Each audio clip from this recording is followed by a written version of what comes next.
YouTube channel पे आपका स्वागत है। आज की वीडियो में हम कवर करेंगे असेसमेंट एंड इवैल्यूएशन चैप्टर को। आज कोशिश करेंगे ये चैप्टर पूरी तरह खत्म हो जाए। सबसे पहले अगर बात की जाए असेसमेंट की, ठीक है, असेसमेंट कहते हैं किसको है? आपको पता है कि जो टीचर स्कूल में बच्चे का डायग्नोज करते हैं वो असेसमेंट होती है। ये सब कुछ हमारा असेसमेंट। इसके कुछ पॉइंट है। सबसे पहले पॉइंट आप जा रखोगे प्रोसेस ऑफ टीचिंग। असेसमेंट एक प्रोसेस ऑफ टीचिंग है। एक टीचिंग का प्रोसेस का हिस्सा क्या है? असेसमेंट है। और आप जा रखोगे इंप्रूव एंड फिल गैप। अगर अभी मतलब क्या हुआ? फिल गैप का मतलब क्या है? अगर मैं फिल गैप की बात करूं, एक बच्चे को आपने कुछ करवाया, अगर वो समझ नहीं आ रहा, आगे जाके आपको पता लग रहा है एक हफ्ते के बाद कि मैंने बच्चे को एडिंग के सम करवाए हैं कैरी वाले, वो बच्चे को समझ नहीं आ रही है ना, फिर आप उसका असेसमेंट करते हो जिसके जरिए आपको पता लगता है कि बच्चे की जो फीलिंग गैप है उसको हम क्या करेंगे? इंप्रूव करेंगे। ठीक है। थर्ड पॉइंट अगर देखें असेसमेंट का, teaching learning improvement. Teaching learning improvement, जो टीचिंग लर्निंग है, अगर बच्चे को हम जो टीचिंग लर्निंग करवा रहे हैं, बच्चे को क्या समझ आ रहा है, क्या नहीं समझ आ रहा है, उस चीज की इंप्रूवमेंट करने के लिए भी असेसमेंट की जाती है। एक टीचर भी अपनी असेसमेंट कर सकती है। हाँ, जैसे मैं, अगर आपको कुछ पॉइंट समझ नहीं ना आ रहे हो तो मैं क्या करूंगी? अपनी असेसमेंट करूंगी। हाँ, मेरे पढ़ाने का तरीका ही गलत है जो बच्चों को समझ नहीं आ रहा।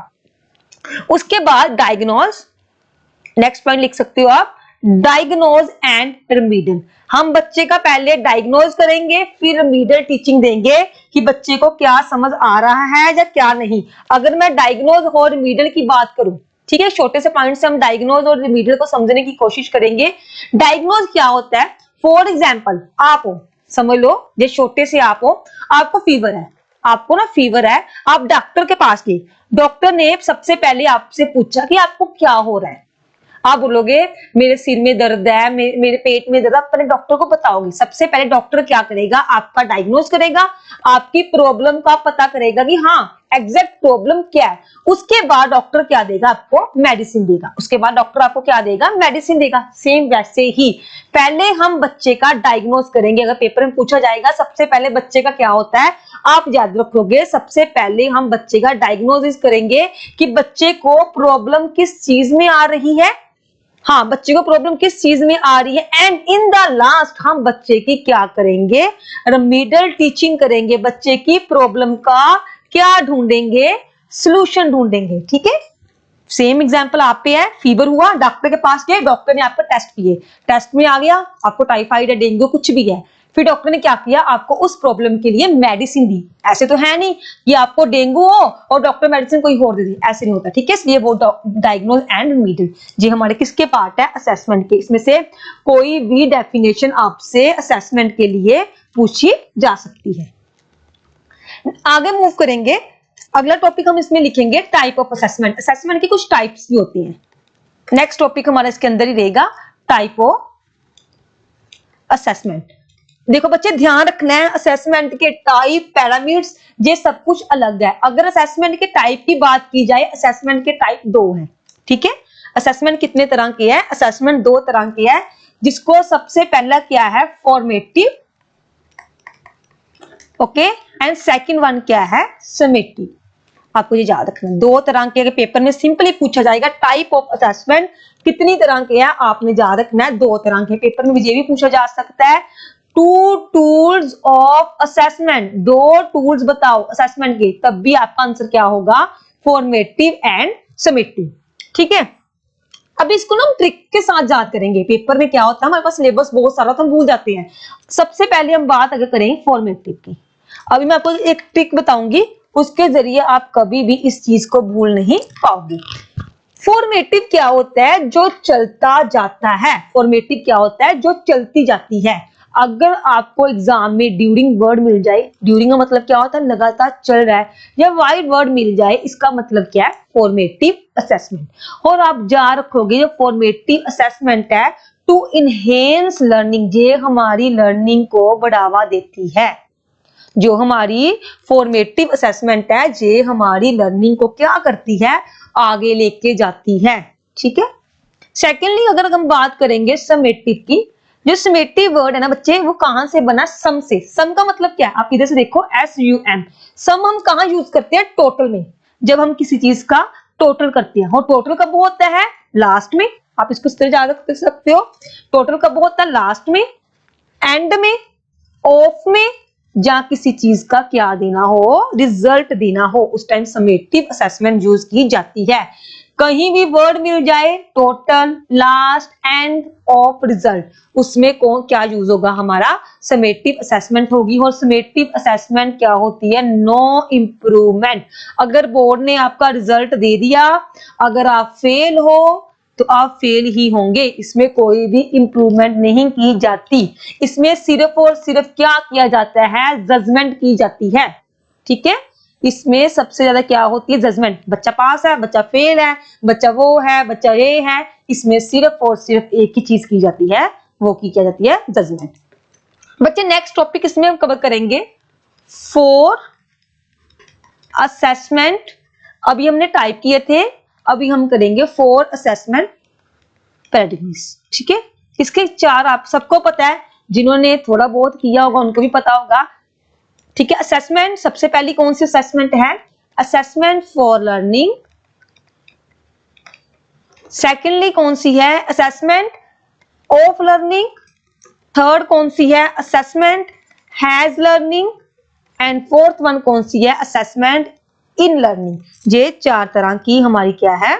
असेसमेंट है। अभी एक एक करके करेंगे। और हाँ, इसमें मैं आपको बताना भूल गई, इसमें ना अभी एक न्यू एड डाउन हो चुकी है, जो मैंने ना DTSSB का एग्जाम था ना, ऐसे तो हमने नाम 4 सुने हैं, बट जो DTSSB का एग्जाम था उसमें ना एक 5वीं का ऑप्शन देखने को मिला था, वो थी, आप नोट कर सकते हो, अगर DTSSB में आया तो इसमें भी आ सकता है, असेसमेंट एट लर्निंग।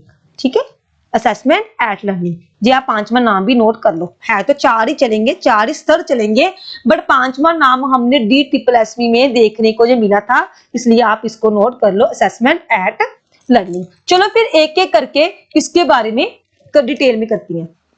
सबसे पहला हमारा रहेगा असेसमेंट फॉर लर्निंग। सबसे पहले हम क्या करेंगे? Assessment for learning.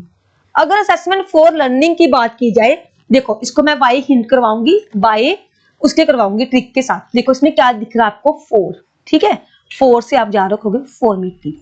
ठीक है, 4 से क्या जा रखोगे? फॉर्मेटिव। फॉर्मेटिव का मतलब क्या है? जो लगातार चलती है, जो ड्यूरिंग क्लासरूम। जैसे मैं आपको बीच में से पूछ लूं कि इसका आंसर क्या है, जो ड्यूरिंग क्लासरूम चलती है वो क्या है? फॉर्मेटिव है।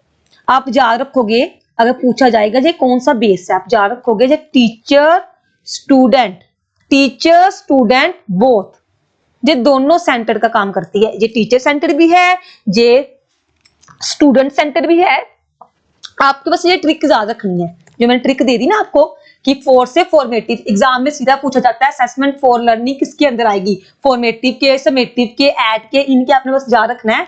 जो formative learning, assessment for learning है, वो आपकी फॉर्मेटिव के अंदर आएगी।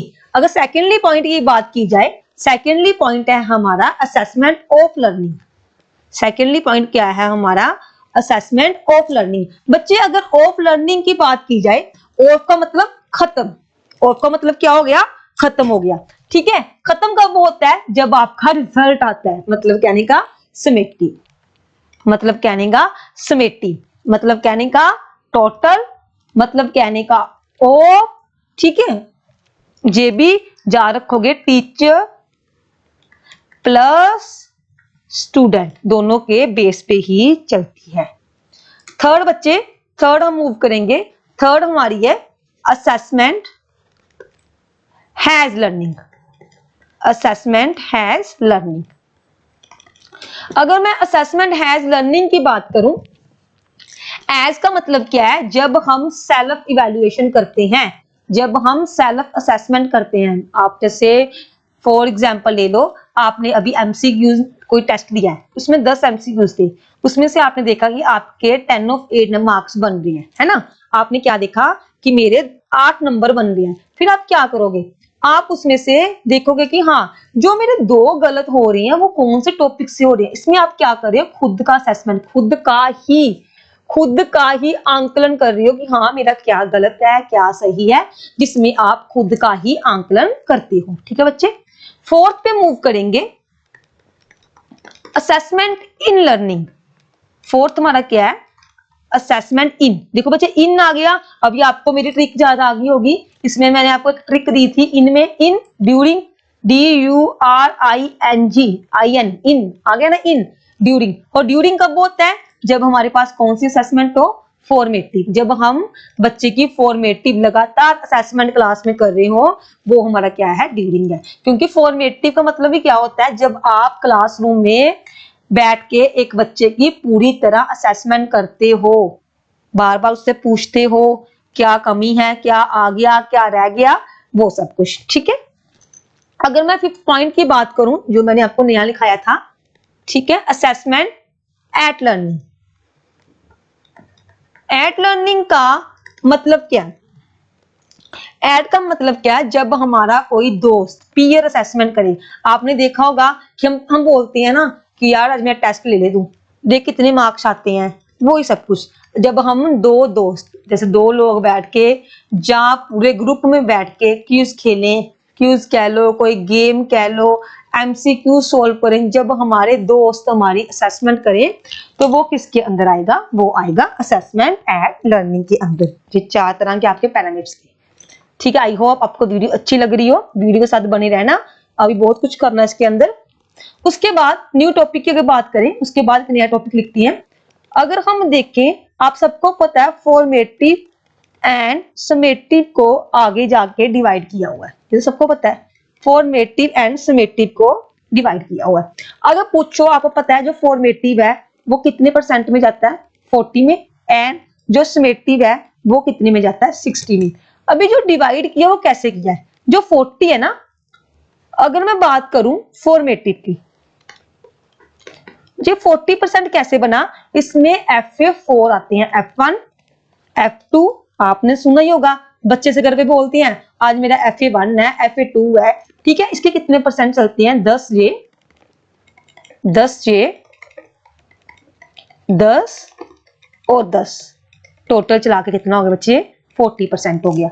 अगर मैं बात करूं समेटिव की, ठीक है, समेटिव 60 है, तो इसका कैसे करेंगे, ये होता है S1 एंड S2, ये दो बार ही होता है। ठीक है, अगर दो बार में डिवाइड करूंगी तो कैसे होगा, आपको पता है 30 एंड 30% इसका, 30% इसका, ये कितना बन गया, 60%। ठीक है, आपने ये याद रखना, फॉर्मेटिव एंड समेटिव कैसे चलता है, 40 उसका आता है, नीचे वाले का आता है। ठीक है, अगर इसका रेशियो पूछा जाए, ये बहुत ही इंपॉर्टेंट है, आई थिंक आपने कभी देखा होगा इसको, रेशियो कई बार एग्जाम में रेशियो पूछी जाती है। जैसे मैंने इसको, आप देख सकते हो कि मैंने पीछे इसको डिवाइड कर दिया है कि FA1 में कितना आता है, FA2 में कितना आता है, FA3 में कितना आता है। अब इसकी रेशियो निकालेंगे।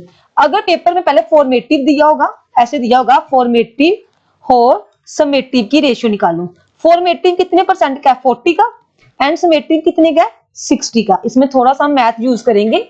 ठीक है, 0 के साथ 0 कट, ये कितना बच्चा है, 2:3। अगर पेपर में फॉर्मेटिव और समेटिव की रेशियो पूछी जाए, आपका आंसर कितना होना चाहिए, 2:3। आपका आंसर कितना होना चाहिए, 2:3। ठीक है, आप इससे अंदाजा लगा लो। और FA4 जी 4 तरह के होते हैं, और समेटिव कितने तरह के होते हैं, 2 तरह के होते हैं। ठीक है बच्चे, ये थोड़ा सा था।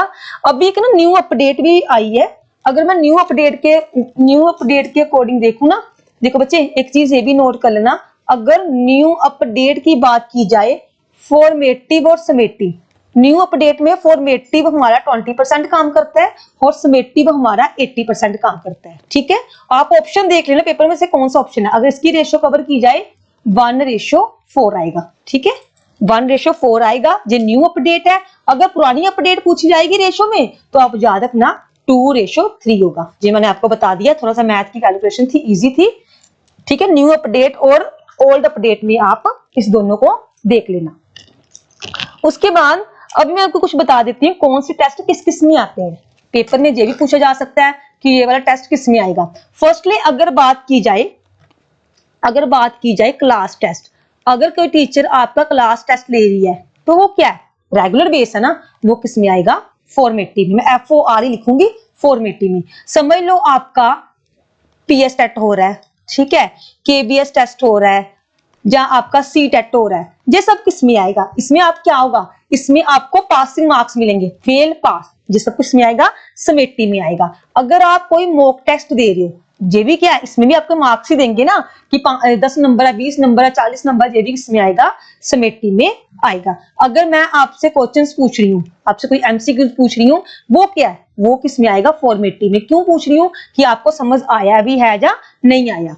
अगर मैं इंटरव्यू की बात करूं, कि अगर एक टीचर आप इंटरव्यू देने जा रहे हो, उसका क्या होगा, आप फाइनल पास होना है या नहीं होना, वो ही होएगा ना, तो उसका क्या आएगा, इंटरव्यू किस में आता है, समेटिव में आता है। क्यों आता है इंटरव्यू, क्योंकि इसमें आपको फाइनल रिजल्ट दिया जाता है, कि हाँ फाइनल रिजल्ट है, पास हो फेल हो, ये सब कुछ आएगा। अभी नेक्स्ट बात करेंगे, थोड़ा सा नेक्स्ट मूव करते हैं। इसके अलावा हम देखेंगे असेसमेंट को ना करने के दो हो तरीके हैं। अभी देखो ये टॉपिक काफी इंटरेस्टिंग होगा आपके लिए भी। असेसमेंट, ठीक है बच्चे, अगर असेसमेंट की बात की जाए, ये दो तरीकों से होती है, SBA BBA। अभी आप सोच रहे होंगे ये क्या है, SBA क्या है, BBA क्या, चलो एक एक करके पहले इसकी फुल फॉर्म देखते हैं। SBA क्या है बच्चे, स्कूल बेस्ड असेसमेंट, आपको मैं बाद में समझाती हूँ, तो इसकी पहले फुल फॉर्म लिख लें। BBA क्या है, बोर्ड बेस्ड असेसमेंट। चलो एक एक करके इसके बारे में देखते हैं। सबसे पहले हम बात करेंगे SBA। बच्चे SBA क्या है, देखो अभी आप जो बच्चे स्कूल में जाते हैं ना, जो स्कूल में जाके हमारी असेसमेंट होती है, जो स्कूल में नंबर मिलती है, ठीक है, जो हमारी गलतियां, जो हमारे एरर्स हैं, जो हमारी कुछ गलती, जो स्कूल वाले देखेंगे कि हाँ आपका एरिया क्या है, आपको क्या आता है या नहीं आता, वो था स्कूल बेस, जो हमारी असेसमेंट हमारा स्कूल करता है।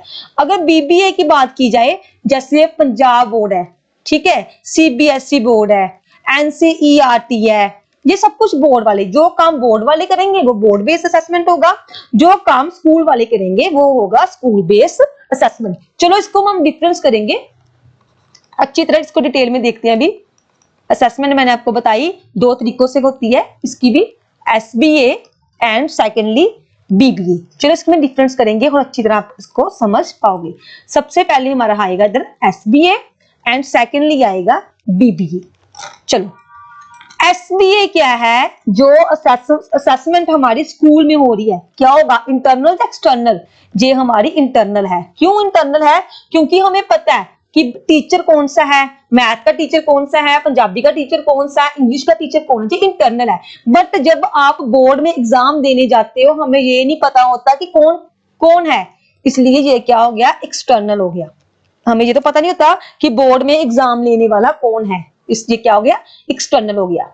ये हमें फीडबैक देगा। अगर एज ए टीचर आप स्कूल ज्वाइन कर रहे हो, अगर बच्चे में कोई कमजोरी है, आप बच्चे को फीडबैक दोगे, बच्चे नहीं आपको ये वाला समझ नहीं आ रहे, इसको अच्छी तरह करो, ऐसे ऐसे करो, आप उसको फीडबैक दोगे। बट इसमें क्या होगा, आपको सीधा ही रिजल्ट मिलेगा। रिजल्ट कैसा, पास हो, फेल हो, एवरेज हो, स्लो हो, कैसे भी हो, इसमें आपके सिर्फ और सिर्फ आपको क्या देंगे, रिजल्ट देंगे। ठीक है, इसमें सिर्फ आपको क्या करेंगे, पास है, फेल है, एवरेज है, सीधा ही काम ही खत्म। कोई मतलब नहीं किसी से कि किसी को आता कुछ या नहीं आता, कोई बीमार है, कुछ है, कोई मतलब नहीं है। ये किसके अंदर आ गया, अगर आप स्कूल पढ़ रहे हो, ये आ गया हमारा फॉर्मेटिव के अंदर, आपकी रेगुलर बेस पे असेसमेंट हो रही है, टीचर रोज एग्जाम ले रही है।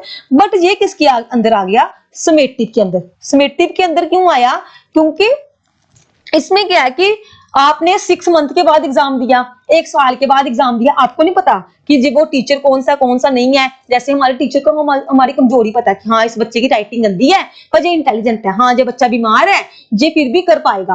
बट बोर्ड वालों को थोड़ी पता है कि ये बच्चा बीमार था, ये बच्चा ठीक था। उनको अपने पास एंड फेल से मतलब कहने का डायरेक्ट हम लिख सकते हैं। बस इसमें क्या देखी जाती है, हमारी परफॉर्मेंस। इसमें क्या देखी जाती है, हमारी परफॉर्मेंस देखी जाती है। इसमें कोई भी किसी भी तरह का हमें हमारी गलती, हमारी वीकनेस, हमें किसी भी तरह का फीडबैक नहीं दिया जाता। ठीक है, अगर 5th पॉइंट पे मूव करेंगे, इसका एरिया काफी छोटा है, वाइड एरिया नहीं है। ये बच्चे 9 का निशान है, 9 वाइड एरिया।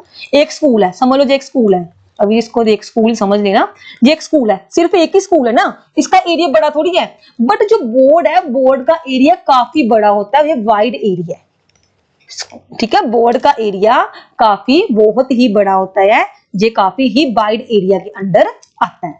ओके, 6 पॉइंट में मूव करेंगे। इन जो स्कूल वाले होते हैं ये हमें ऑब्जर्व भी करते हैं। हाँ, एक टीचर को अपने बच्चे की गलती, अपने बच्चे का पता है, ये बच्चा शरारती है, ये बच्चा बीमार है, उसको सब कुछ पता होता है, वो पूरी तरह ऑब्जर्व कर पाती है टीचर। बट इसमें क्या है, जो बोर्ड बेस है वो सिर्फ रिजल्ट देगा, पास फेल, बात ही खत्म। आपको पेपर आता है नहीं आता उससे कोई मतलब नहीं है, इसमें सिर्फ और सिर्फ वही बात आ गई जो पीछे दिखाया था मैंने, इसमें सिर्फ और सिर्फ आपकी परफॉर्मेंस देखी जाती है, सिर्फ और सिर्फ रिजल्ट दिया जाता है। 7th पॉइंट देखेंगे, डायरेक्ट रिलेशन। ये तो मजेदार पॉइंट है। आपको पता है एक टीचर है, उसको घर पे 1000 फोन आते हैं, आज मेरे बच्चे ने ये काम नहीं किया, ये काम नहीं किया। डायरेक्ट रिलेशन है पेरेंट्स और टीचर का। जो पीटीएम होती है वो क्यों होती है, हमारी डायरेक्ट रिलेशन के लिए होती है, एक डायरेक्ट रिलेशन बना रहता है। चलो ये तो होगा, ये तो समझ आ गया। नो, जो हमारा बोर्ड बेस है, no direct relation.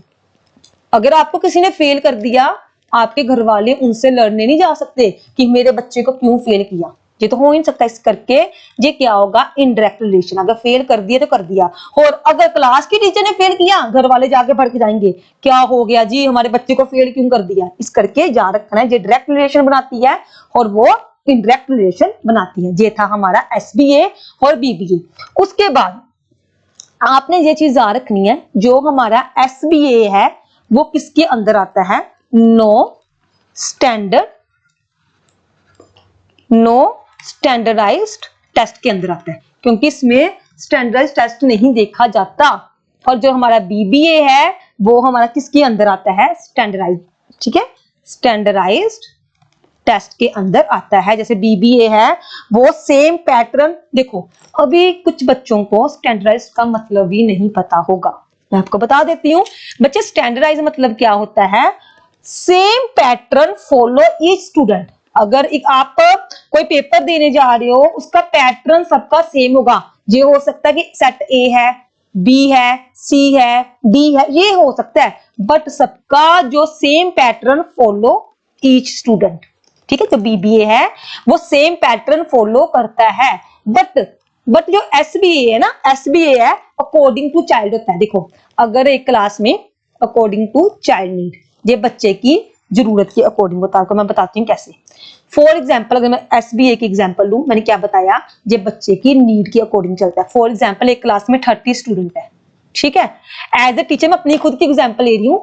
As a teacher मुझे पता है मेरे जो 5 स्टूडेंट है वो स्लो लर्नर है, ठीक है। मुझे पता है मेरे 5 स्टूडेंट है वो स्लो लर्नर है, तो मैं क्या करूंगी, उन 5 बच्चों के लिए कुछ अलग सा पेपर बना लूंगी कि हाँ कि उनको वो तो आना नहीं है, एक अलग से उनके लिए पैटर्न फॉलो कर लूंगी, उनकी किसके वो देख के, नीड देख के।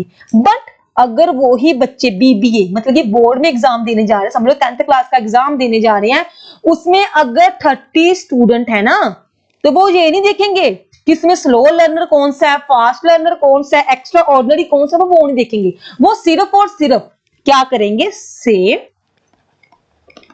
पैटर्न फॉलो ईच स्टूडेंट, वो सबके लिए सेम पैटर्न को फॉलो करेंगे।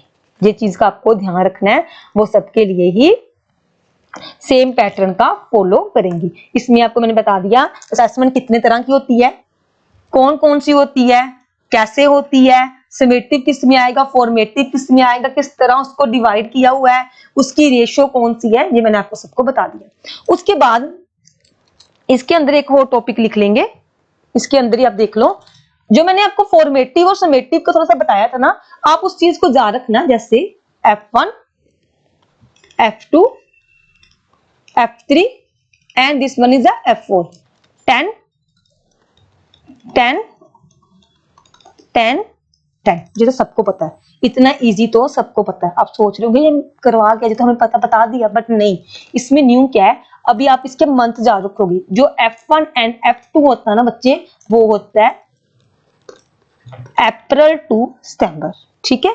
एंड जो F3 एंड F4 होता है, इसकी क्या पता मंथ पूछ ले, अक्टूबर टू मार्च। अक्टूबर टू मार्च ये वाला होता है। ओके, उसके बाद अगर मैंने F1 F2 की बात की है, फिर S1 S2 की भी करेंगे, वो तो सेम है। S1 ठीक है 30 एंड S2 30। अगर पेपर में पूछा जाए आपसे फर्स्ट टर्म, ये तो आपने सुना ही होगा, first term and second term. अगर मैं बात करूं फर्स्ट टर्म की, फर्स्ट टर्म क्या होती है, जिसमें FA1 FA2 एंड SA1 आता है। एंड सेकंड टर्म क्या होती है, जिसमें FA2 सॉरी 2 तो हो गया, FA3 FA4 एंड S2 आता है। ये चीज याद रखनी है। अगर पेपर में पूछा जाए FA1 एंड FA2 कितने परसेंट का होता है, तो आप कैसे याद रखोगे? देखो FA1 का मैंने क्या बताया था, अगर मैं फर्स्ट टर्म की बात करूं, फर्स्ट टर्म FA इसकी बात कर रही हूं मुझे, ठीक है। FA1 10, FA2 10, SA1 30, 30 40 10 और 50 हो गया ना 50। अगर मैं सेकंड टर्म की बात करूं, अगर मैं सेकंड टर्म की बात करूं, FA3 10, FA4 10, SA3 कितना हो गया 50 हो गया। बस ये करवाने का मतलब क्या था मेरा, कि पेपर में कंफ्यूज मत हो जाना। अगर पूछा जाएगा सिंपली फॉर्मेटिव एंड समेटिव, वो होगा 40 एंड 60। अगर पूछा जाएगा first term second term, first term and second term की बात की जाएगी, ये दोनों ही 50-50% के होते हैं। बहुत ही कम टीचर हैं जो बताते हैं first term and second term के बारे में, और बच्चे इसी चीज में सबसे ज्यादा कंफ्यूज हो जाते हैं। बच्चों को समझ नहीं आता कि पूछा क्या है, रटा रटा आंसर होता है 40-60, ये रियलिटी है। और आपने इस चीज को याद रखना है, सीटेट में हो चुका है, उन्होंने पहला समेटिव पूछा है फिर फॉर्मेटिव, और ऑप्शन दे दिए 40% 60%। सेकंड ऑप्शन था 60-40, थर्ड ऑप्शन था 50-50, फोर्थ ऑप्शन था 30-40। बच्चों का रटा रटाया आंसर क्या होता है 40-60, बट ये गलत था, क्योंकि सबसे पहले उन्होंने क्या पूछा है समेटिव, तो हमारा समेटिव कितना होता है 60। कैसे option B is the right answer. रटा रटाया आंसर नहीं लेके जाना पेपर में, ये चीज का ध्यान रखना। फॉर्मेटिव है 40 होगा, समेटिव है 60 होगा, और फर्स्ट टर्म मैंने बता दिया 10 20 एंड 30 टोटल का 50 ये 50 ये। अगर first term and second term पूछा होगा 50-50% में इसको हम डिवाइड कर देंगे। ठीक है, अभी असेसमेंट का तो इतना ही है, फिर नेक्स्ट वीडियो में हम उसके बारे में करेंगे, इसके टेस्ट पढ़ेंगे, CCE लेके आएंगे। ठीक है, असेसमेंट तो मेरे अकॉर्डिंग तो कंप्लीट हो गया, कुछ रहा नेक्स्ट वीडियो में देख लेंगे। अभी हम नेक्स्ट में हम CCE करेंगे cover. Thank you for watching. अगर वीडियो अच्छी लगी हो, वीडियो को ज्यादा से ज्यादा लाइक एंड शेयर करना। Thank you.